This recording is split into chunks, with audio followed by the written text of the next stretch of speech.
Cette table ronde elle est organisée pour échanger entre praticiens du droit, que sont les magistrats, les avocats, et théoriciens du droit, que sont les professeurs d'université, et aussi les activistes que nous sommes, c'est-à-dire des organisations qui s'activent dans la promotion des droits des femmes et des enfants, pour échanger un peu sur, comme vous l'avez dit, la place des conventions internationales qui sont signées et ratifiées par notre pays dans la protection, la promotion et la réalisation des droits des femmes et des enfants.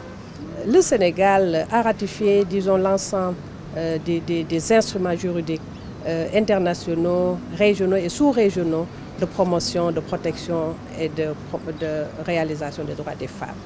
C'est une grande avancée parce qu'il faut reconnaître qu'il y a des pays qui n'ont pas ratifié certaines de ces conventions. C'est une avancée, mais le problème c'est qu'il y a certains droits qui sont consacrés dans ces conventions qui ne sont pas encore réalisés au Sénégal.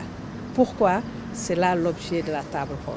Nous voulons aujourd'hui, dans cette table ronde, essayer d'avoir l'éclairage des praticiens du droit et des théoriciens sur comment appliquer ces conventions.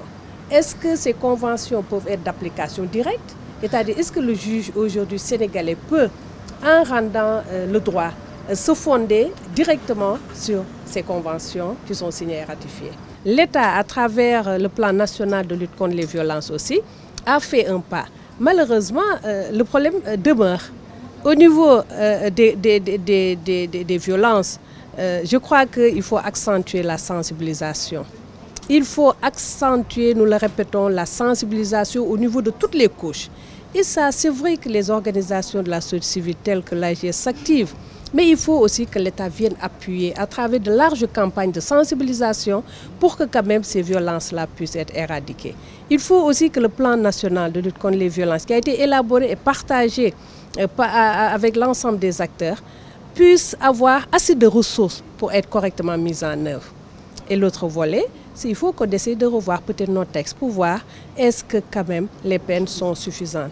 Est-ce qu'il ne faut pas songer, parce que sur le plan de la répression, il faut reconnaître que le code pénal réprime toute forme de violence. Toute forme de violence. Maintenant, peut-être il faut essayer de voir, est-ce que par rapport à certaines formes de violence, est-ce qu'il ne faut pas renforcer la répression?